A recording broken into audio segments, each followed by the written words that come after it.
Is your marketing just not landing? I have been there, I promise. Maybe your ads aren't converting. Maybe your social posts are getting crickets, or maybe even your email list feels like it's ghosting you. Well, I have some good news for you.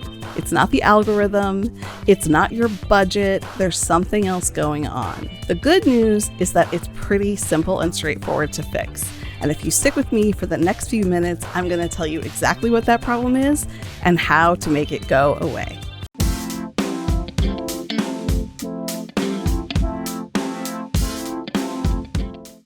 Hi, I'm Melissa, and I am a B2B marketing strategist. And throughout the course of my career, I've helped all of these businesses drive revenue. And now I want to do the same for you.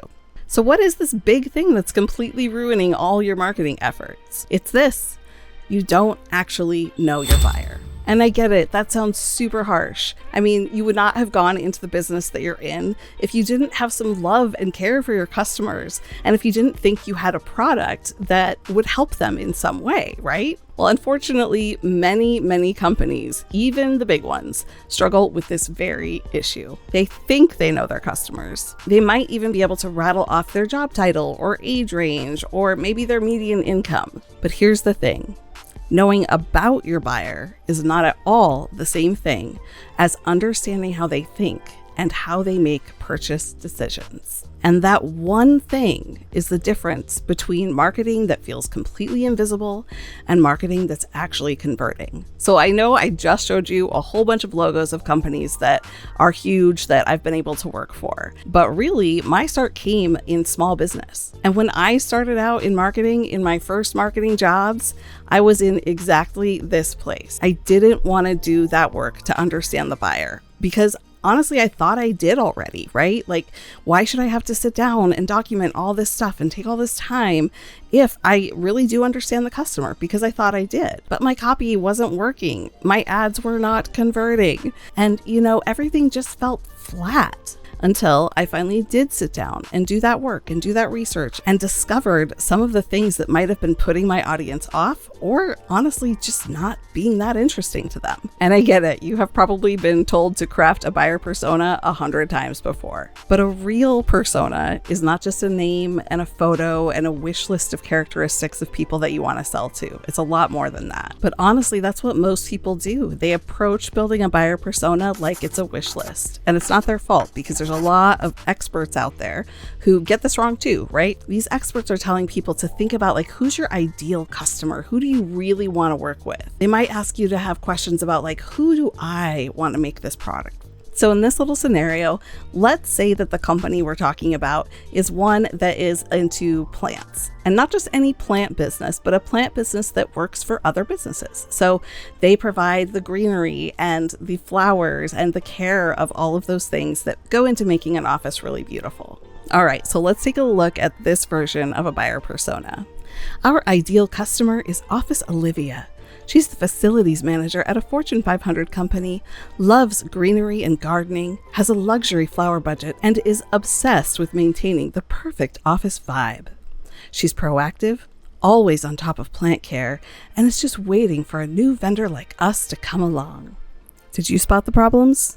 Because there are two really big ones. The first problem is that this persona is way too generic and broad. It's describing a group of people, but not really a real person. Second, that person that they're describing doesn't really exist. They're a fantasy. How do I know this?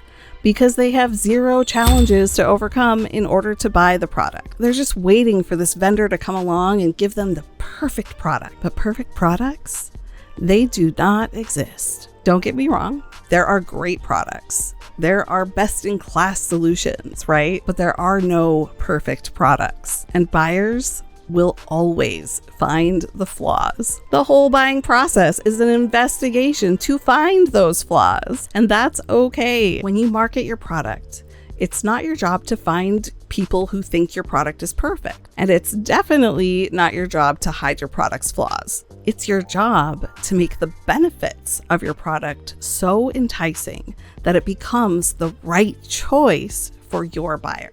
And without pulling your head out of the sand to face the fact that your product is not perfect, you'll never discover who your buyers really are and how to overcome the objections that they have and build those benefits that will make them buy. So it's no mystery that when you write an ad for a mythical creature, you're not going to get any real responses from real people. So then what makes a great buyer persona? A true quality buyer persona is about getting into really deep insights about how your buyers think, what your buyers fear, and what they're trying to prove. This takes research, and it doesn't just take any research, it takes asking the right questions while you're doing that research. Here are the 3 biggest things that you need to uncover about your buyer. First, what are their pain points? Not just what's annoying them, but what's costing them something.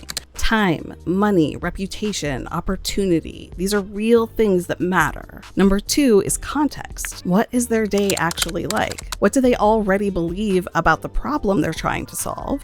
And very importantly, who else do they have to get to say yes? When we work with B2B buyers, we're often not just working with one person, we're working with a group of people sometimes, all of whom have a say in the purchase decision. So in this very context where you might have a single person who's really in charge, there's probably other people that they have to convince along the way to get real approval for this purchase. Last but not least are triggers.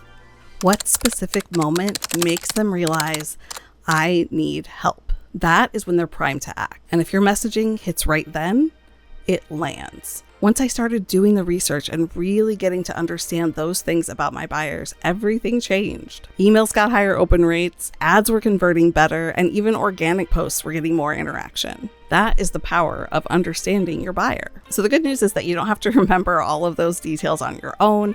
I put together a free worksheet. The link is in the description. You can download it on my website. Super easy.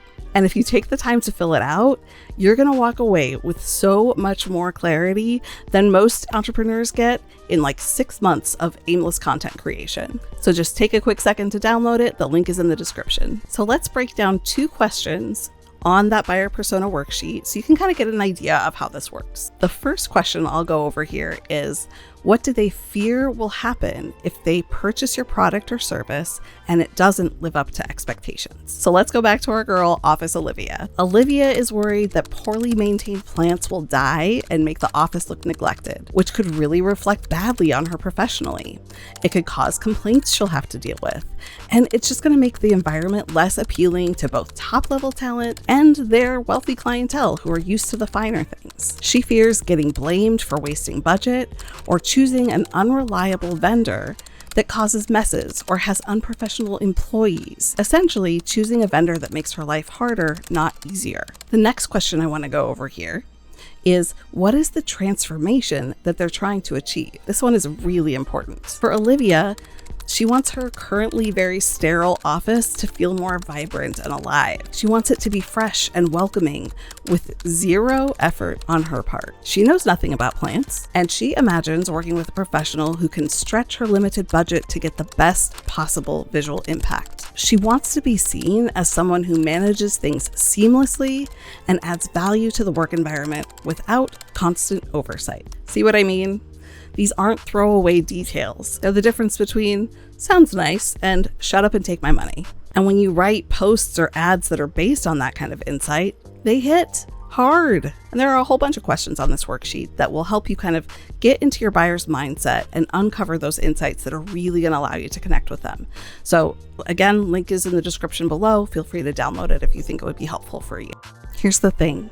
Your marketing isn't broken. You're probably doing a lot of the right things, because when you understand your buyer, like really understand them, then everything gets so much easier. That's it for today. I will be back with more ways to grow your marketing efforts soon. If this was helpful, please like and subscribe and let me know in the comments what, stood out to you most, what questions you might still have. And remember, your dream clients, they are out there. So let's go meet them.